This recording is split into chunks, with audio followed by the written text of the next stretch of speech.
être parent, c'est être à la fois professeur, euh, pédagogue, et c'est vraiment très important d'accompagner l'enfant dans toutes ses activités en fait. Et tout est pédagogie en fait. Absolument tout est pédagogie. Donc aussi bien dans le repas que dans la toilette, que dans les activités de tous les jours. C'est-à-dire que par exemple, quand les enfants se retrouvent à l'école, ils doivent être accompagnés lors du repas. Ils ne doivent pas être isolés. Et à l'enseignant d'accompagner les enfants pour leur expliquer par exemple ce qu'ils ont dans l'assiette, ce qu'ils mangent, comment ils doivent se comporter, éviter d'avoir des déchets, etc. Ça c'est un exemple, mais c'est comme ça dans tout. Et à chaque fois les accompagner pour une meilleure compréhension du monde et le savoir. À partir de ce moment-là, on crée un réel futur et on met toutes les chances de notre côté d'avoir des enfants qui sont autonomes et qui ont eu un tel accès au savoir de la vie de tous les jours qui va nous permettre d'avoir un futur qui respecte la nature, la planète, etc. et qui respecte aussi le prochain. Donc c'est vraiment très très important.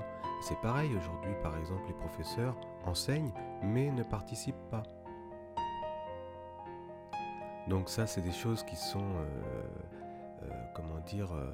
inacceptables dans le sens où on a besoin d'acteurs et donc en voyant par exemple l'enseignant qui se transforme en tant qu'acteur, qui lui-même pratique, eh bien on peut s'apercevoir que on rentre dans la pédagogie, dans la méthodologie, afin de pouvoir partager les savoirs avec nos enfants.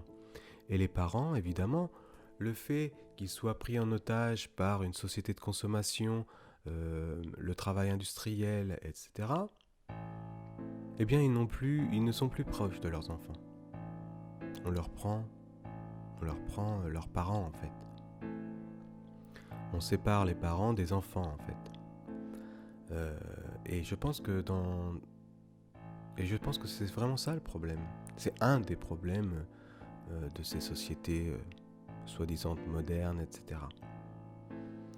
Peut-être aussi ils passent un peu trop de temps dans les écoles aujourd'hui. Les parents passent trop de temps dans l'entreprise. Voilà, ce sont toutes ces choses.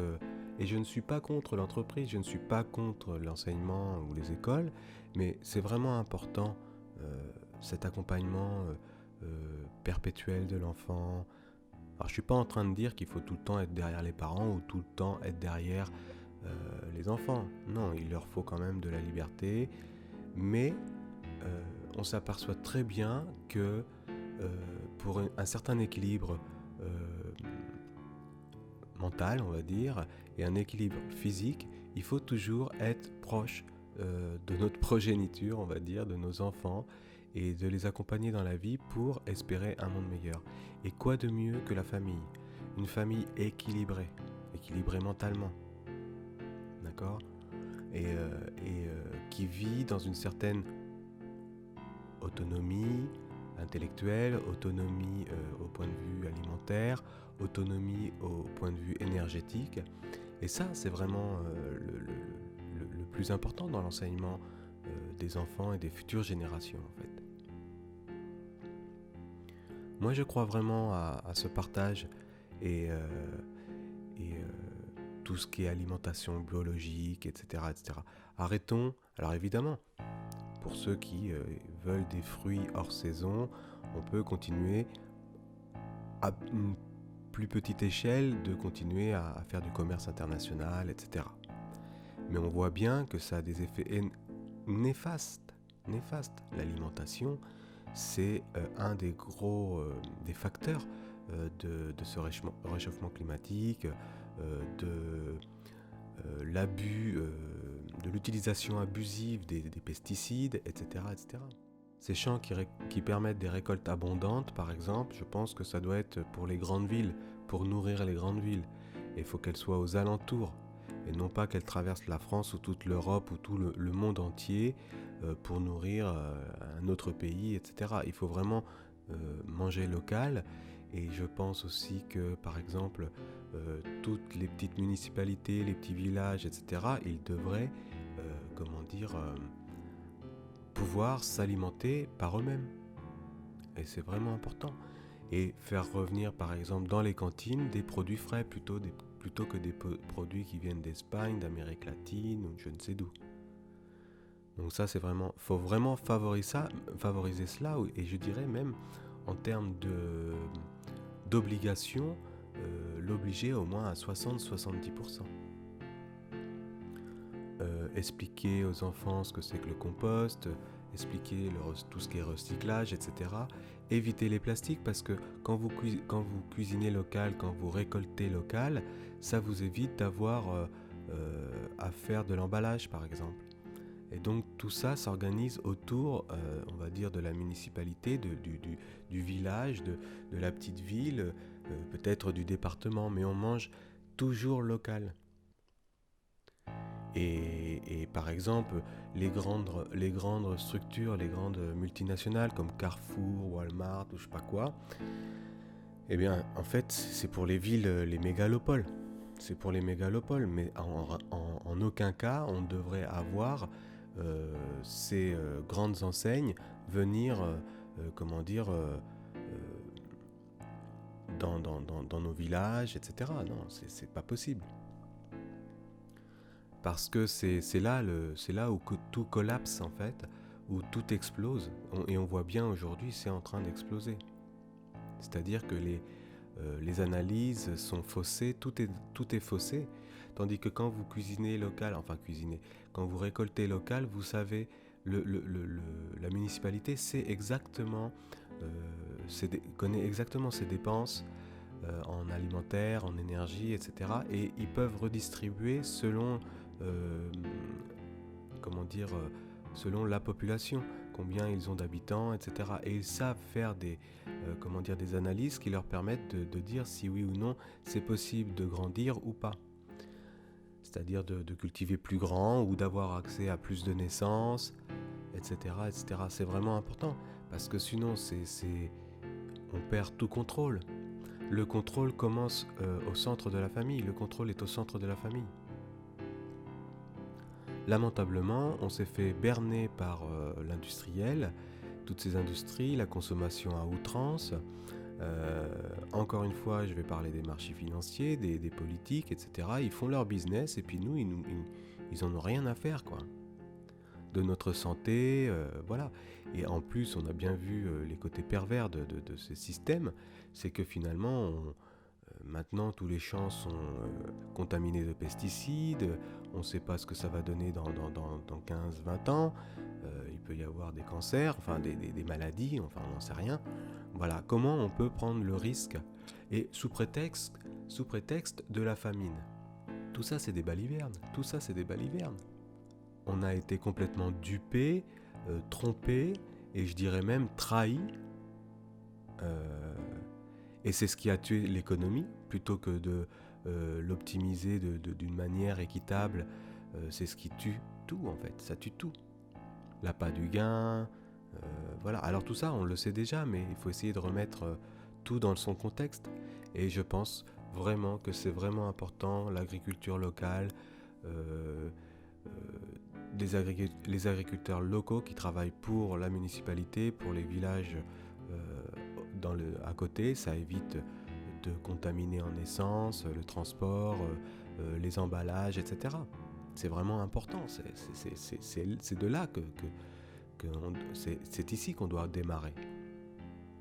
C'est la source des calculs et des bonnes analyses pour avoir de bons résultats.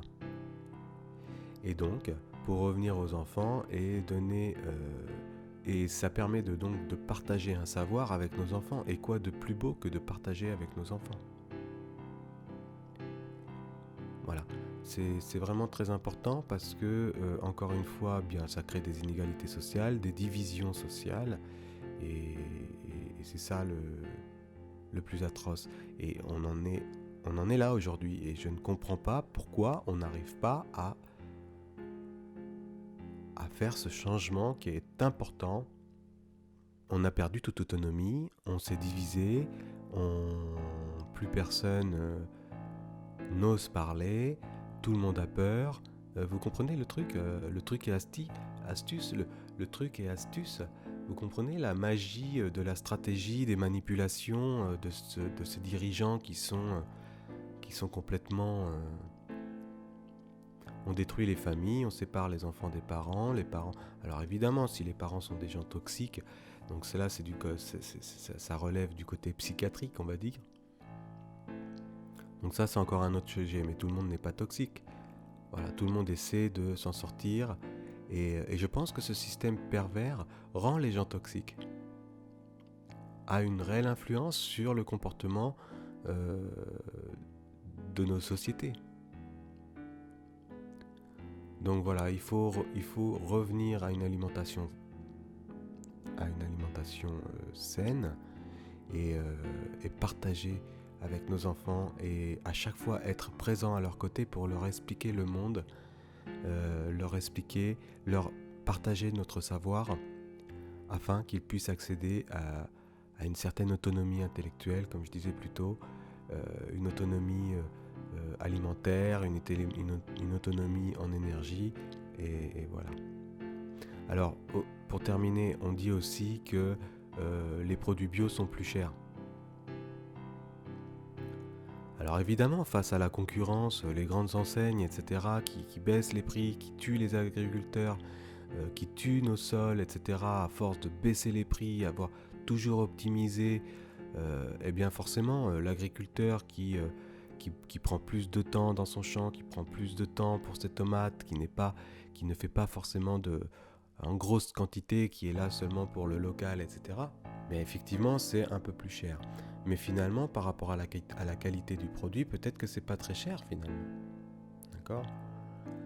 Et une économie qui se base justement sur l'optimisation des prix à grande échelle, avec la pression des grandes marques, des grands industriels, des banquiers, etc., bien en fait, ça fausse toutes les données, en fait. Ça fausse toute l'économie, et c'est pour ça que ça se casse la figure. Et ces gens-là qui ont fait des études, de hautes études dans de pseudo-grandes écoles, etc., mais on se demande si ça vaut vraiment le coup, quoi. C'est une arnaque, en fait. Ils ont simplement appris, à comment gérer un système d'exploitation, l'exploitation de l'être humain, et ils ont optimisé les prix. Maintenant, les valeurs n'ont aucun lieu d'être dans ce monde-là. Comment on peut se permettre d'élire et de faire confiance à des gens comme ces gens-là, quoi. Ils ramènent des lois. On s'en fout de tout ça. On s'en fout. Celui qui est un criminel, voilà, il est condamné. On sait tous ce que c'est qu'un crime. Il n'y a pas besoin de 30 millions de lois, etc. Parce que les lois, en fait, elles sont faites pour encore plus nous contrôler. Ce n'est pas vraiment des lois qui sont morales, comme par exemple tu ne tueras point, tu ne voleras point, tu n'exerceras pas la violence, etc. Voilà, ça, ce sont des lois morales, tout le monde est d'accord, à part les malades mentaux, mais tout le monde est plus ou moins d'accord, et on n'a pas besoin d'autre chose, quoi, je veux dire, pour apprendre à vivre et pour vivre en société. Donc les lois aujourd'hui, elles sont plus faites pour nous contrôler plutôt qu'autre chose. Ça n'a rien de moral, quoi, je veux dire. Et la justice, c'est normalement quelque chose de moral. C'est un rapport avec la morale, la vérité, et c'est ça qui est vraiment important. Donc voilà,